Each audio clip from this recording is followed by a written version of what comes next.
welcome to another episode of the 50 Years of Coptic History in Australia series. I'm Bishop Basilius. Joining me today is His Grace Bishop Daniel, the Bishop and Abbot of St Shenouda's Monastery here in Sydney. Your Grace, welcome. Thank you. I'd like to start right at the beginning. You ended up spending about 7 or so years in Melbourne. Well, I'm still now. Until now. What was the ministry in Melbourne like then? It was beautiful. It was beautiful. It was hard in the beginning. You know, try to convince people and try to explain to them why Sidney Baba did that.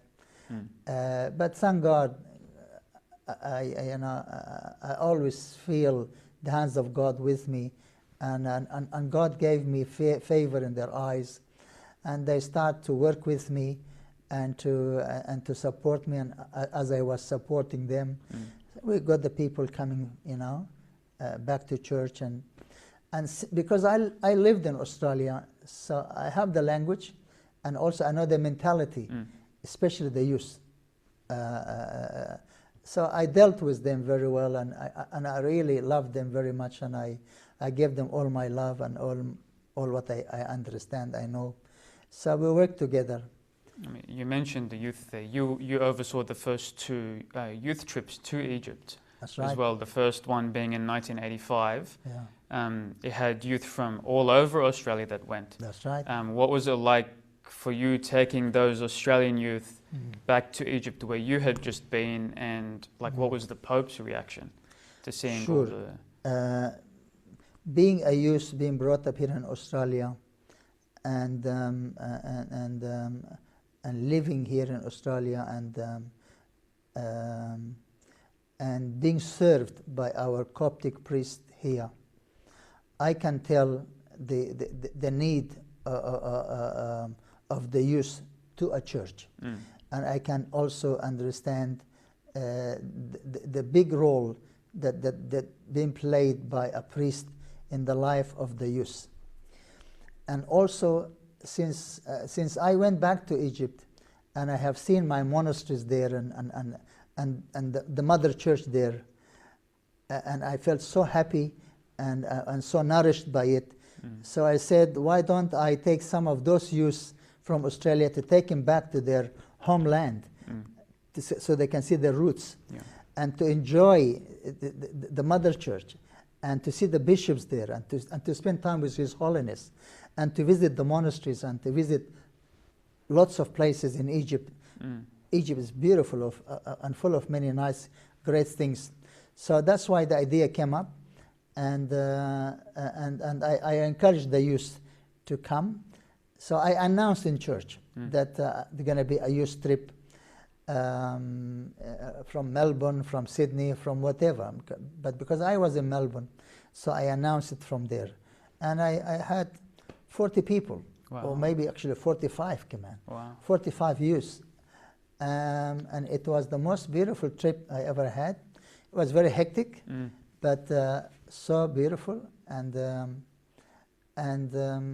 His Holiness was so happy to meet with those beautiful youths. They were great youths and very successful, and very mature people. They can never forget this trip, because it left a great impact on them.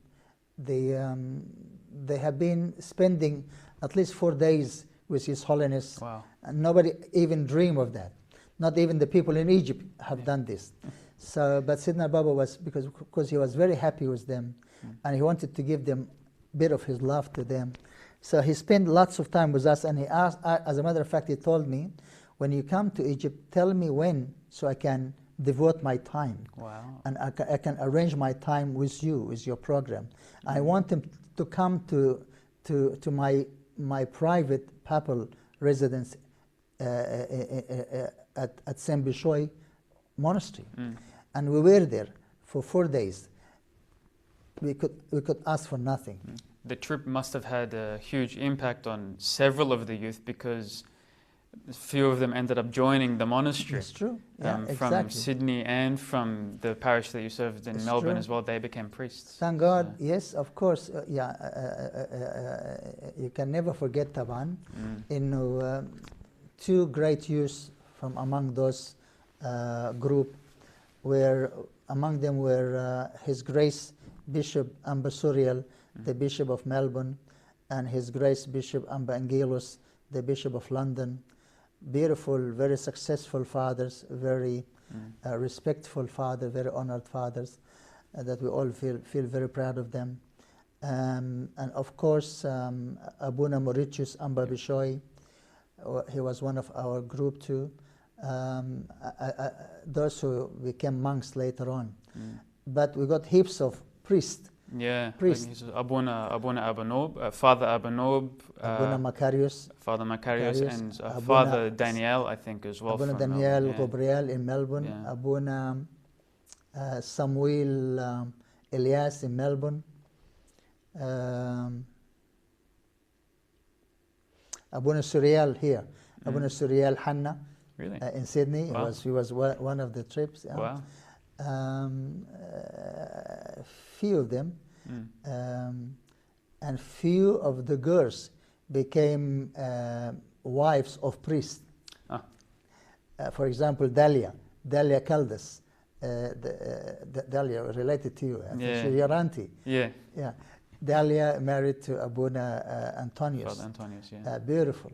So yeah, there's beautiful ladies and young priests. Yeah. You've been also lucky enough to serve in many cities around Australia, in Adelaide and Perth as well. Their communities would have been smaller, I guess, than along the east coast. What was serving in those Coptic communities like? I don't know how I did it, but believe it or not, I really don't know how. But again, I felt the hands of God with me wherever I go. I had good experience everywhere. I had beautiful time wherever, although it always starts in the hard way. Because most of the services or the churches I went to had problems or had troubles. Thank God I was not a troublemaker, but I was a troubleshooter. Thank God. But I don't know. God used me in these areas, and His Holiness used to tell me, pack up and go to Adelaide, to Perth, to Sydney, to here, to there. To the Gold Coast as well. To the Gold Coast. So there are churches that I started from the scratch, and there are churches that they had troubles, that I had to go there and to sort out things and to see what's going on, why there's a problem there, what's going on. So thank God I used to go there and spend few months, sometimes spend few years, until things are settled, and then I ask His Holiness, everything is settled, bring a priest, so I can go back to Melbourne to my original service. So I do have lots of friends wherever I go here in Australia. I had good memories. Very hardly have bad memories, so thank God I have good memories. And I can see all the churches now are very successful, are growing in number, growing in love, growing in the service. Thank God, doing very well. In 1993, the second monastery in Australia was established, the one here in Sydney, St Shenouda's Monastery. Yes. How significant or important was it for the Sydney diaspora to have a monastery for themselves? As you know, that the monastery here in Sydney is the second one, because the first one is in Melbourne. In Melbourne, we have the Monastery of St Anthony. It started in 1983. So 83 started in Melbourne, and then we had 3 monks came so they can start the monastic life down there. So here in Sydney, they said, how come we don't have a monastery here? Why don't we have our own monastery here?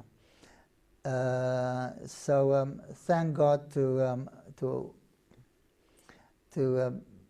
very generous people whom they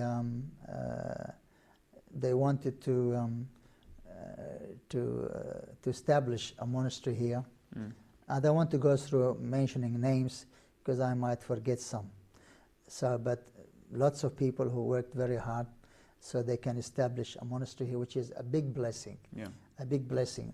And that started in 1993. They bought a piece of land of 100 acres as a first start. And on this 100 acres, they built a chapel, 4 cells for the monks, and a hall, and a kitchen and bathroom, and so on. So that was the first part of the monastery.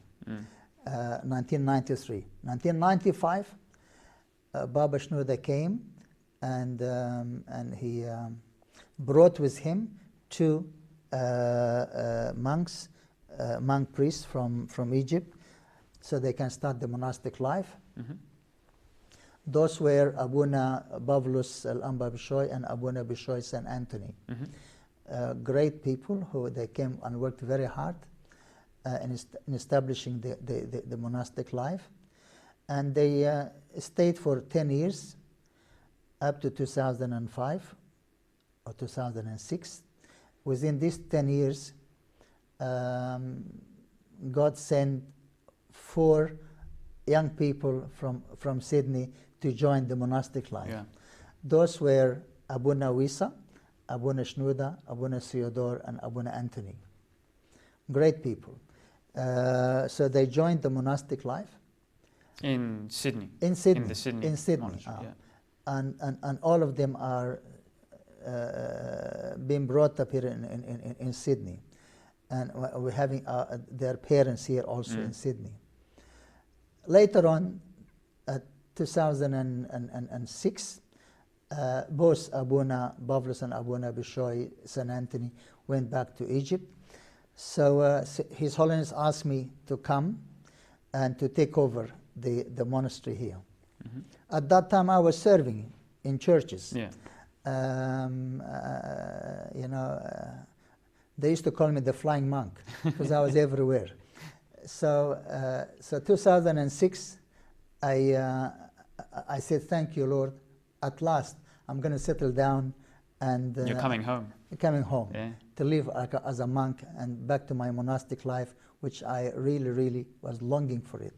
So for 26 years, between 1980 to 2006, that's 26 years, I've been serving Australia-wide.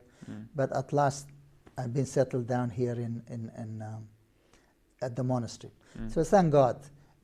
So between 2006 and now, God sent us another 4 monks, whom they are Abuna Moses, Abuna John, Abuna Karas, and Brother Demetrius now. So they're all great people. So the 9 of us are from Australia, and this is a significant thing. There's been, I suppose, many changes in the monastery over the past 2.5 decades since it was first established. Changes in what, Jan? It's like has it expanded, the building? Definitely expanded, yes, of course. Compared to the early days? Thank God now we have about nearly 400 acres. We had about six lots of lands, a total of nearly 400 acres, which is a big blessing for us, and we don't need any more. There were some new buildings been established there. But the big project that we are really looking forward is a bigger church than the one we have now. Really, I'm dreaming to have a beautiful, like a cathedral, a bigger church so they can fit up to 500 people, and another building opposite to it.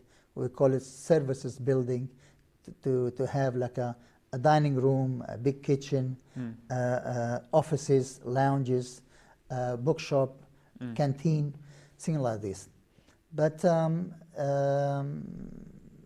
although we had the permit and everything from the council, but we don't have much finance to start it.